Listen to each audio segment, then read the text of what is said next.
Hi everybody, this is Jimmy again, head of school, Synapse School with a Friday update. If you saw last week, you know this year it's 5 minutes, 5 insights, 5 domains. Let's go. Number one, something I'm thinking about. Travis Kelce, Taylor Swift are getting married. They said in their post, your English teacher and your gym teacher are getting married. One, this is a stereotype that the brainy English teacher and the brawny gym teacher are opposites. They're really basically mirroring each other. I'm not sure I like that. Two, this trope is intellectually lazy. Sorry, super fans out there, but art and sport are actually mirrors, I would say. They're not opposites. And in fact, instead of comparing yourself to the ordinary folk, I know you're trying to be cute, perhaps you want to say that the poet and the playmaker are getting married. You're both creators, you're both super celebrities. Stick to that. Leave the teaching and the teachers to us. Number two, shout out. I want to shout out someone that I love and that we love here, Jess. She's an L3 lead teacher. And why am I shouting her out? I've witnessed numerous times already this year, but certainly in the past as well, that she has a quality that all great teachers need and possess, and that's with-itness. This ability to communicate with students that she knows what's going on. Someone who has with-itness is able to sort of see things.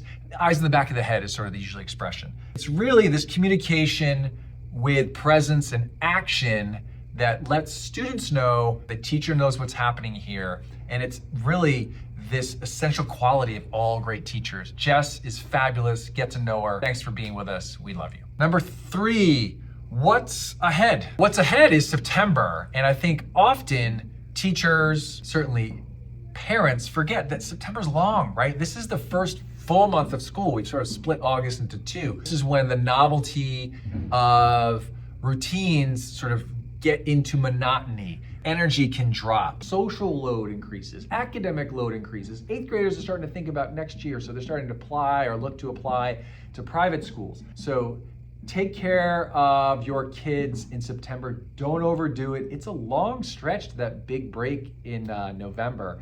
And by the way, it's Labor Day this weekend, so maybe chill out because September is long. Number four, peek behind the scenes. I think when we say SEL school, a lot of parents assume that we are a school that puts SEL first and foremost in terms of curriculum. We certainly talk about it as foundational, but I want to let you know, I'm going to give you an insight into like how it's really done here at Synapse. So here's an example. L1 kid, we may have a kindergartner dysregulated, crying, something happened, maybe they didn't like their lunch, maybe they had a mishap with a friend, who knows. There's going to be a lead teacher involved, right? They're going to ask that associate teacher to maybe take that kid outside of the classroom.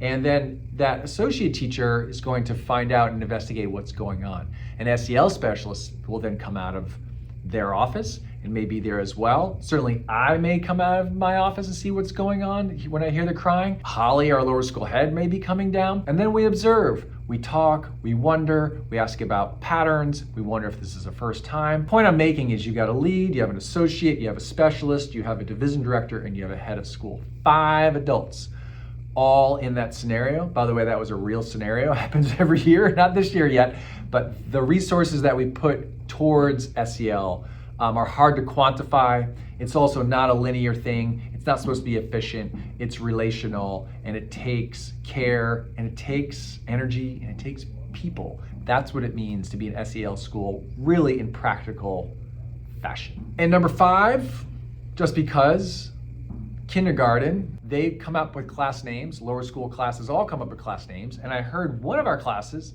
teacher Sarah's class, are the banana slugs. And did you know, because I had this conversation with her yesterday, that banana slugs are and may be the only yellow land creature. Again, you can go Google it, use an LLM, that's fine, but I'm not talking about creatures that fly, and I'm not talking about creatures in the water.